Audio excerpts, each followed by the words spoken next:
ਤਾਂ ਦੇਖੋ standard hydrogen electrode ਮੈਂ ਮੇਨ ਪੁਆਇੰਟਸ ਦੱਸ ਦਿੰਦਾ ਕਿ ਸਟੈਂਡਰਡ ਹਾਈਡਰੋਜਨ ਇਲੈਕਟ੍ਰੋਡ ਦੇ ਵਿੱਚ ਆਪਾਂ ਇੱਥੇ 1 ਮੋਲਰ HCl ਦੀ ਕਨਸੈਂਟ੍ਰੇਸ਼ਨ ਲੈਂਦੇ ਹਾਂ ਤੇ ਜੋ ਤੁਹਾਡੀ ਹਾਈਡਰੋਜਨ ਗੈਸ ਲੈਂਦੇ ਹਾਂ ਉਹ 1 atm ਤੇ ਲੈਂਦੇ ਹਾਂ ਐਂਡ ਐਟ 298 ਕੈਲਵਿਨ ਤੇ ਆਪਾਂ ਕੰਸੀਡਰ ਕਰਦੇ।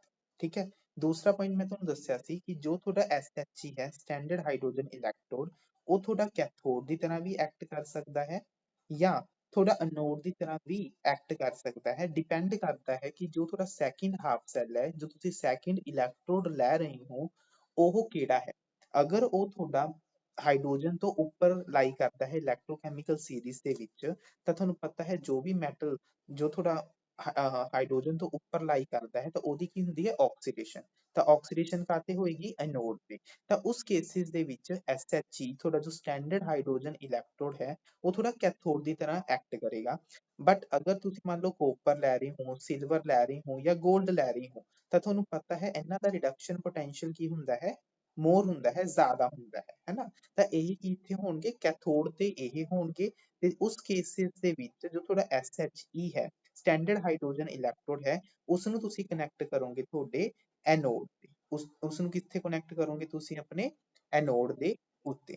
ਦੂਸਰਾ ਇੰਪੋਰਟੈਂਟ ਪੁਆਇੰਟ ਕੀ ਹੈ ਕਿ ਜੋ ਤੁਹਾਡਾ SHE ਹੈ ਉਹਦੀ ਜੋ E0 ਸੈੱਲ ਹੁੰਦੀ ਹੈ ਉਹਦੀ ਵੈਲਿਊ ਕਿੰਨੀ ਹੁੰਦੀ ਹੈ 0.00 ਵੋਲਟ, ਕਹਿਣ ਦਾ ਮਤਲਬ 0। ਇਹਦਾ ਜੋ ਸਟੈਂਡਰਡ ਇਲੈਕਟ੍ਰੋਡ ਪੋਟੈਂਸ਼ੀਅਲ ਹੁੰਦਾ ਹੈ SHE ਦਾ, ਤੁਹਾਡਾ ਜੋ ਸਟੈਂਡਰਡ ਹਾਈਡਰੋਜਨ ਇਲੈਕਟ੍ਰੋਡ ਹੈ ਉਹਦੀ ਜੋ ਸਟੈਂਡਰਡ EMF ਹੈ ਇਲੈਕਟ੍ਰੋਡ ਪੋਟੈਂਸ਼ੀਅਲ ਹੈ ਉਹ ਕਿੰਨਾ ਹੁੰਦਾ ਹੈ 0.00 ਵੋਲਟ। ਇਸ ਨੂੰ ਦੋਨਾਂ ਪੁਆਇੰਟਸ ਨੂੰ ਧਿਆਨ ਰੱਖਣਾ ਹੈ। ਨੈਕਸਟ, ਅਗਰ ਇਹ ਅਨੋਡ ਦੀ ਤਰ੍ਹਾਂ ਕੰਮ ਕਰਦਾ ਹੈ ਤਾਂ ਤੁਹਾਨੂੰ ਪਤਾ ਹੈ ਅਨੋਡ ਤੇ ਕੀ ਹੁੰਦਾ ਹੈ ਆਕਸੀਡੇਸ਼ਨ। ਆਕਸੀਡੇਸ਼ਨ ਦਾ ਮਤਲਬ ਲਾਸ ਆਫ ਇਲੈਕਟ੍ਰੋਨ। ਤਾਂ ਉੱਥੇ ਤੁਹਾਡੀ ਜੋ ਹਾਈਡਰੋਜਨ ਗੈਸ ਹੈ ਉਹ ਇਲੈਕਟ੍ਰੋਨ ਨੂੰ ਲੋਸ ਕਰਕੇ ਤੁਹਾਡੇ ਕੀ ਕਨਵਰਟ ਹੁੰਦੀ ਹੈ, ਤੁਹਾਡੇ H ਪੋਜ਼ਿਟਿਵ ਆਇਨਸ ਦੇ ਵਿੱਚ ਕਨਵਰਟ ਹੁੰਦੀ ਹੈ। ਜਦ ਕਿ ਅਗਰ ਇਹ ਕੈਥੋਡ ਦੀ ਤਰ੍ਹਾਂ ਬਿਹੇਵ ਕਰਦੀ ਹੈ ਤਾਂ ਉੱਥੇ ਰਿਐਕਸ਼ਨ ਕੀ ਹੋ ਜਾਂਦੀ ਹੈ ਤੁਹਾਡੀ ਰਿਵਰਸ ਹੋ ਜਾਂਦੀ ਹੈ। ਮਤਲਬ ਉੱਥੇ ਤੁਹਾਡੇ 2H ਪੋਜ਼ਿਟਿਵ ਦੋ ਇਲੈਕਟ੍ਰੋਨ ਨੂੰ ਗੇਨ ਕਰਕੇ ਤੁਹਾਡੇ ਹਾਈਡਰੋਜਨ ਗੈਸ ਦੇ ਵਿੱਚ ਕੀ ਕਰ ਦਿੰਦੀ ਹੈ ਉਸਨੂੰ ਕਨਵਰਟ ਕਰਦੀ। ਪੁਆਇੰਟ ਕਲੀਅਰ ਹੈ ਇੱਥੇ ਤੱਕ?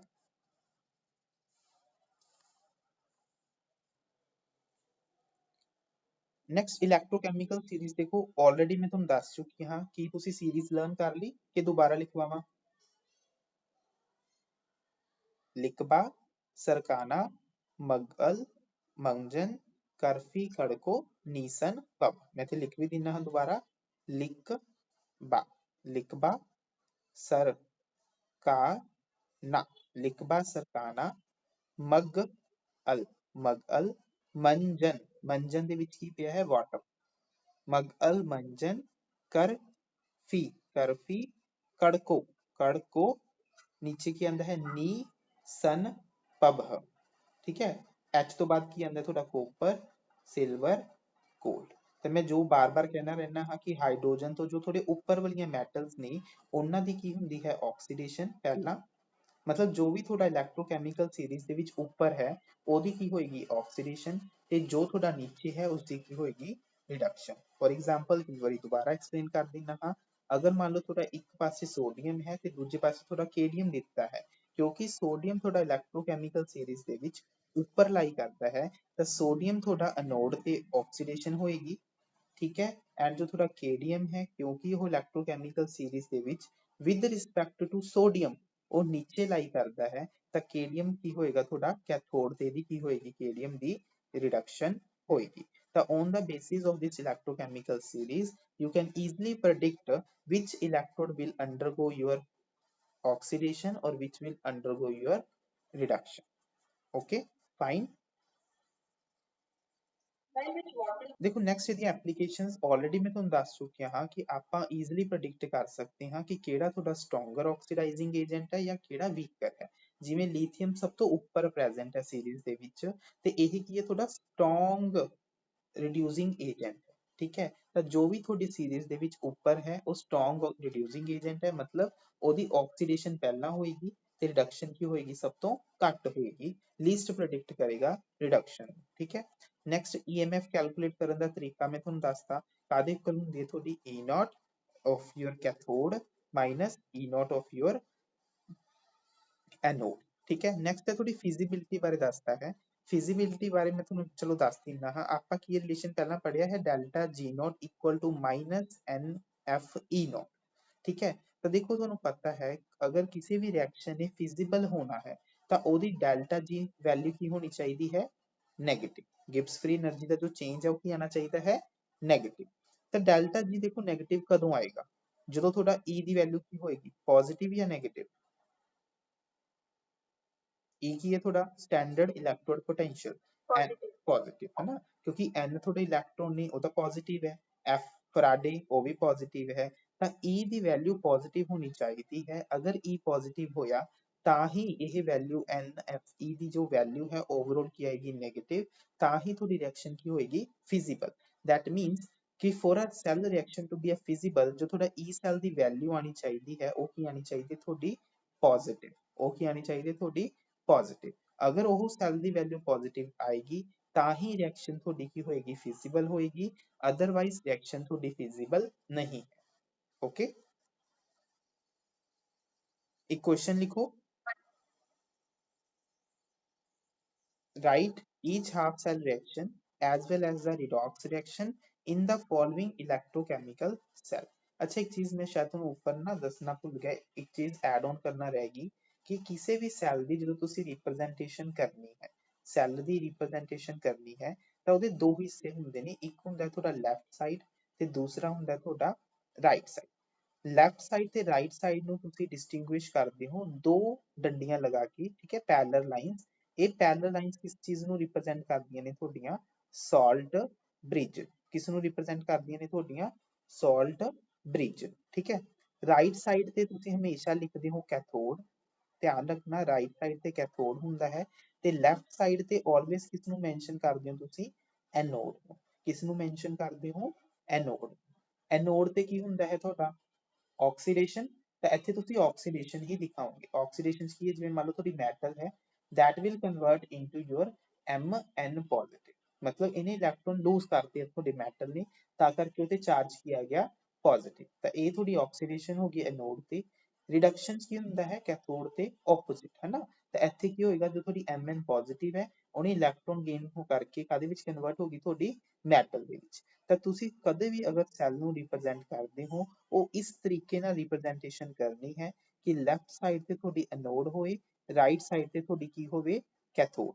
ਦੋਨੋਂ ਲੈਫਟ ਤੇ ਰਾਈਟ ਨੂੰ ਤੁਸੀਂ ਡਿਫਰੈਂਸ਼ੀਏਟ ਕਰਦੇ ਹੋ by using your salt bridge by drawing two parallel lines. Anode ਤੇ ਆਕਸੀਡੇਸ਼ਨ ਸ਼ੋ ਕਰਨਾ ਹੈ, कैथोड ਤੇ ਤੁਸੀਂ ਰਿਡਕਸ਼ਨ ਸ਼ੋ ਕਰਨਾ ਹੈ।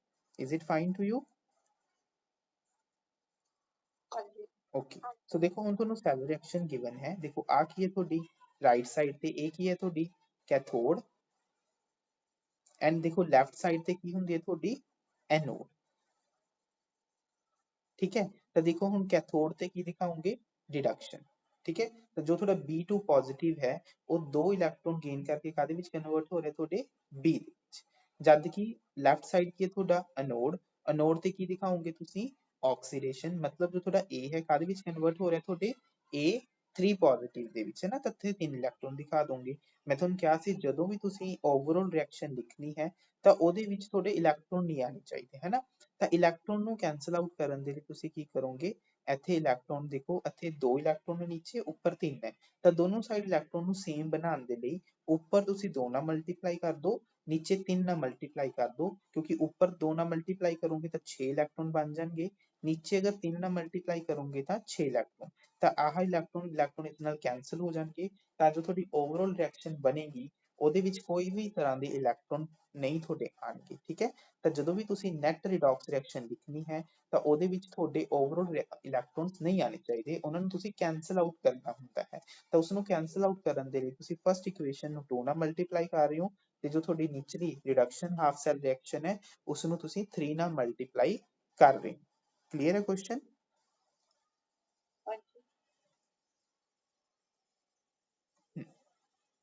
नेक्स्ट क्वेश्चन नंबर 11, नोट करो इसको।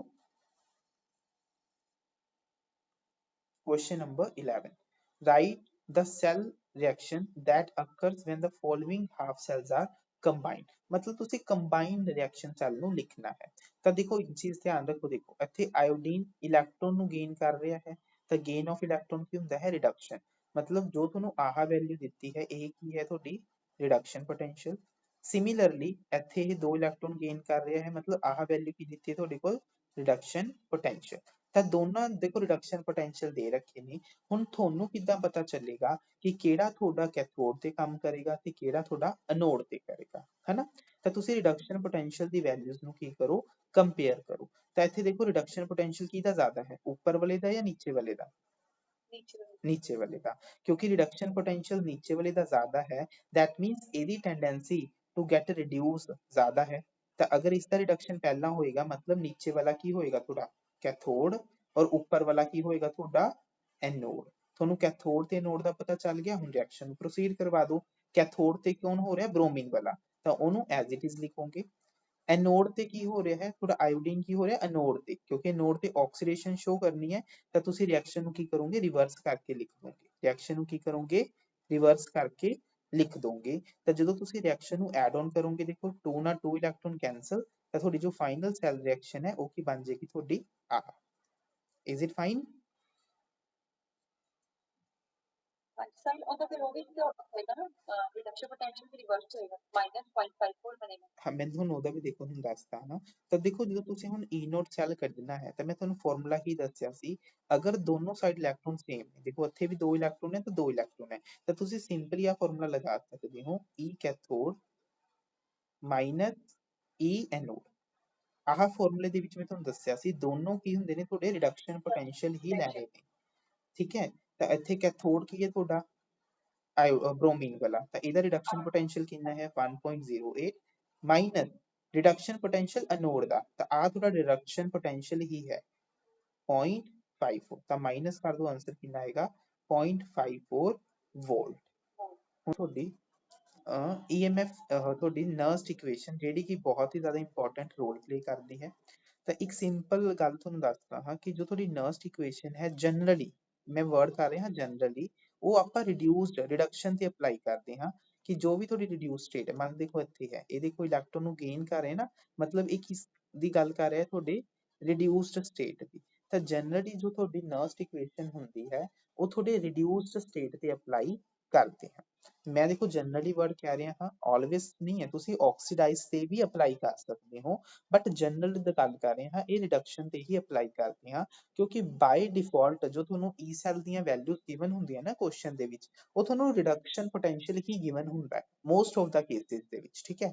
ਤਾਂ ਨਰਸਟ ਇਕੁਏਸ਼ਨ ਦੇਖੋ ਕੀ ਕਹਿੰਦੀ ਹੈ, ਇਹ ਕਾਹਦੇ ਇਕੁਅਲ ਹੁੰਦੀ ਹੈ, ਇਹ ਕੀ ਕਹਿੰਦੀ ਹੈ, ਜੋ ਤੁਹਾਡਾ ਈ ਸੈੱਲ ਹੈ that is equal to E naught cell minus RT by NF ln reduced state divided by oxidized state।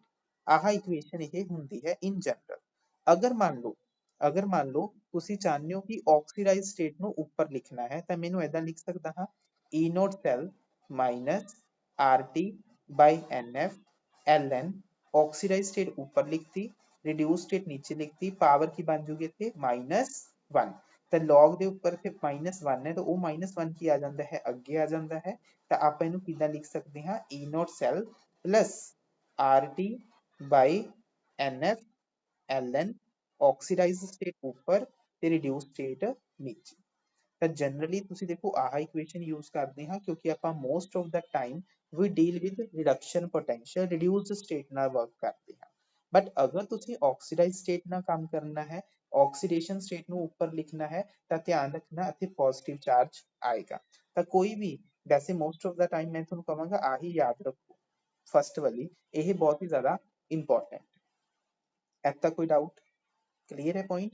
ਦੇਖੋ ਹੁਣ ਜਦੋਂ ਤੁਹਾਨੂੰ ਅਗਰ ਮੰਨ ਲਓ ਆਹ ਇਕੁਏਸ਼ਨ ਗਿਵਨ ਹੈ that is your reduced state, ਤਾਂ ਤੁਸੀਂ ਦੇਖੋ ਹੁਣ ਇਸ ਨੂੰ ਆਪਾਂ ਕਿੱਦਾਂ ਅਪਲਾਈ ਕਿੱਦਾਂ ਕਰਨਾ ਹੁੰਦਾ ਹੈ in general, E cell is equal to E naught cell minus RT by NF ln Q। Q ਤੁਹਾਡਾ ਕੀ ਹੁੰਦਾ ਹੈ, reaction coefficient, that means equal to product the concentration, ਜਿਵੇਂ ਆਪਾਂ ਇਕੁਇਲਿਬਰੀਅਮ ਚ ਕੀਤਾ ਸੀ, divided by reactant the concentration, ठीक है। ਅਗਰ ਤੁਸੀਂ ਆਹ ਰਿਐਕਸ਼ਨ ਕੰਸੀਡਰ ਕਰਕੇ ਚੱਲਦੇ ਹੋ, ਆ ਕੀ ਹੈ ਤੁਹਾਡਾ ਪ੍ਰੋਡਕਟ ਹੈ and this will is your reactant. ਤਾਂ ਅਗਰ ਤੁਹਾਡਾ ਉੱਥੇ ਜੋ ਵੀ ਤੁਸੀਂ ਇੱਥੇ Q ਦੇ ਵਿੱਚ ਲੈ ਕੇ ਚੱਲਦੇ ਹੋ ਪ੍ਰੋਡਕਟ ਦੀ ਕੰਸਨਟ੍ਰੇਸ਼ਨ ਤੇ ਰਿਐਕਟੈਂਟ ਦੀ ਕੰਸਨਟ੍ਰੇਸ਼ਨ, ਇੱਥੇ ਸਿਰਫ ਤੁਸੀਂ ਐਕੁਅਸ ਕੰਸਨਟ੍ਰੇਸ਼ਨਸ ਨੂੰ ਹੀ ਕੰਸੀਡਰ ਕਰਨਾ ਹੈ, ਸੋਲਿਡ ਵਾਲੀਆਂ ਨੂੰ ਕੰਸੀਡਰ ਨਹੀਂ ਕਰਦੇ, ਕਿਉਂਕਿ ਮੈਟਲ ਤੁਹਾਡੀ ਸੋਲਿਡ ਹੈ। ਤਾਂ ਕਰਕੇ ਆਪਾਂ ਇੱਥੇ ਕੀ ਲਿਖ ਰਹੇ ਹਾਂ, ਲੌਗ ਇਹਦੀ ਕੰਸਨਟ੍ਰੇਸ਼ਨ 1 ਲੈ ਲਾਂਗੇ ਸੋਲਿਡ ਦੀ, divided by concentration of your Mn positive, ਕਿਉਂਕਿ ਇਹ ਤੁਹਾਡਾ ਐਕੁਅਸ ਫਾਰਮ ਦੇ ਵਿੱਚ ਹੈ। ਤਾਂ ਆਪਾਂ ਧਿਆਨ ਰੱਖਣਾ ਹੈ, ਅਗਰ ਤੁਹਾਡਾ ਉੱਥੇ ਮੈਟਲ ਸੋਲਿਡ ਫਾਰਮ ਦੇ ਵਿੱਚ ਹੈ ਤਾਂ ਸੋਲਿਡ ਫਾਰਮ ਦੇ ਲਈ ਆਪਾਂ ਕੰਸਨਟ੍ਰੇਸ਼ਨ ਨੂੰ 1 ਹੀ ਕੰਸੀਡਰ ਕਰਨਾ ਹੈ, ਤੇ ਜੋ ਤੁਹਾਡੀਆਂ ਐਕੁਅਸ ਫਾਰਮ ਨੇ ਸਿਰਫ ਆਪਾਂ ਉਹੀ ਕੰਸਨਟ੍ਰੇਸ਼ਨਸ ਨੂੰ ਇੱਥੇ ਮੈਂਸ਼ਨ ਕਰਦੇ ਹਾਂ ਤੁਹਾਡੀ ਨਰਸਟ ਇਕੁਏਸ਼ਨ ਦੇ ਲਈ। ਠੀਕ ਹੈ, ਇੱਥੇ ਤੱਕ ਕਲੀਅਰ ਹੈ ਪੁਆਇੰਟ। ਹਾਂਜੀ ਸਰ।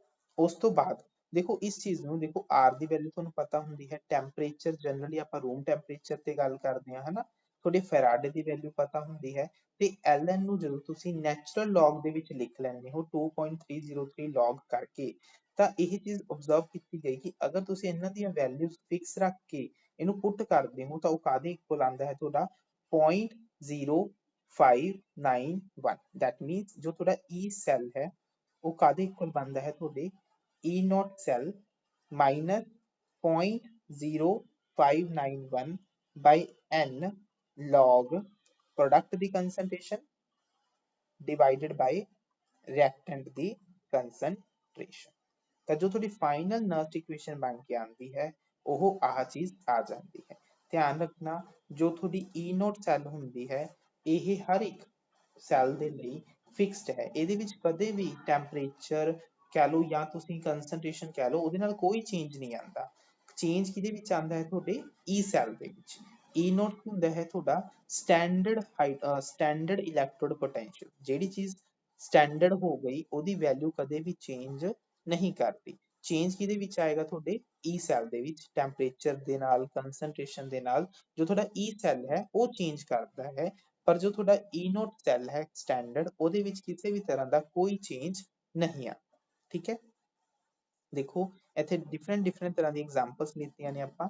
ਫੋਰ ਐਗਜ਼ਾਮਪਲ ਜਿਵੇਂ ਤੁਸੀਂ ਲੈ ਲਈ ਕਲੋਰੀਨ, ਤਾਂ ਕਲੋਰੀਨ ਦੀ ਦੇਖੋ ਆਪਾਂ ਇੱਥੇ ਕੀ ਕਰਵਾ ਰਹੇ ਹਾਂ, ਰਿਡਕਸ਼ਨ। ਤਾਂ ਰਿਡਕਸ਼ਨ ਦੇ ਲਈ ਆਪਾਂ ਕੰਸੀਡਰ ਕਰਦੇ ਹਾਂ, ਦੇਖੋ E ਕਾਦੇ ਵਿੱਚ ਕਨਵਰਟ ਹੋ ਰਿਹਾ ਤੁਹਾਡਾ ਕਲੋਰੀਨ Cl ਨੈਗੇਟਿਵ ਦੇ ਵਿੱਚ, ਤਾਂ Cl2 will converted into your Cl negative, ਉਹਦੀ ਸਟੈਂਡਰਡ ਇਲੈਕਟ੍ਰੋਡ ਦੀ value minus 0.0591 divided by N, ਇੱਥੇ ਇਲੈਕਟ੍ਰੋਨ ਕਿੰਨੇ ਇਨਵੋਲਵ ਹੋ ਰਹੇ ਨੇ 2, ਤਾਂ N ਦੀ ਵੈਲਿਊ 2 ਪੁੱਟ ਕਰੋਗੇ, log ਪ੍ਰੋਡਕਟ ਦੀ ਕੰਸਨਟ੍ਰੇਸ਼ਨ ਮਤਲਬ Cl ਨੈਗੇਟਿਵ 2 ਡਿਵਾਈਡਡ ਬਾਈ ਆ ਕੀ ਤੁਹਾਡੀ ਗੈਸ ਹੈ, ਤਾਂ ਗੈਸ ਦਾ ਕੀ ਕੰਸੀਡਰ ਕਰਦੇ ਹਾਂ ਆਪਾਂ ਪਾਰਸ਼ੀਅਲ ਪ੍ਰੈਸ਼ਰ, ਤਾਂ partial pressure of your chlorine gas. Clear ਹੈ ਕੁਐਸਚਨ। ਆ ਤੁਹਾਡੀ ਨਰਸਟ ਇਕੁਏਸ਼ਨ ਹੈ for your above equation, is it fine?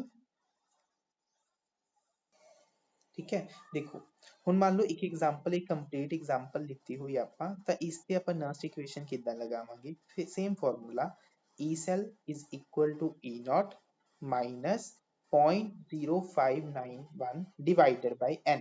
N ਮਤਲਬ ਕਿੰਨੇ ਇਲੈਕਟ੍ਰੋਨਸ ਇਨਵੋਲਵ ਹੋ ਰਹੇ ਨੇ, ਨੰਬਰ ਆਫ ਇਲੈਕਟ੍ਰੋਨਸ ਐਕਸਚੇਂਜ ਕਿੰਨੇ ਹੋ ਰਹੇ ਨੇ। ਦੇਖੋ ਤੁਹਾਨੂੰ ਪਤਾ ਹੈ ਜ਼ਿੰਕ ਕਾਦੇ ਵਿੱਚ ਕਨਵਰਟ ਹੋ ਰਿਹਾ Zn2 ਪੋਜ਼ਿਟਿਵ, ਮਤਲਬ ਇੱਥੇ ਦੋ ਇਲੈਕਟ੍ਰੋਨ ਐਕਸਚੇਂਜ ਹੋ ਰਹੇ ਨੇ, ਤਾਂ N ਕਿੰਨਾ ਹੈ 2 log ਪ੍ਰੋਡਕਟ ਦੀ ਕੰਸਨਟ੍ਰੇਸ਼ਨ ਕੀ ਆਏਗਾ Zn2 ਪੋਜ਼ਿਟਿਵ, ਕਿਉਂਕਿ ਦੇਖੋ ਇੱਥੇ ਕੋਪਰ ਸੋਲਿਡ ਹੈ ਤੇ ਇਹਦੀ ਕੰਸਨਟ੍ਰੇਸ਼ਨ 1 ਹੀ ਲੈ ਲੈਂਦੇ ਆ ਤੇ ਇਹਨੂੰ ਕੰਸੀਡਰ ਨਹੀਂ ਕਰਨਾ।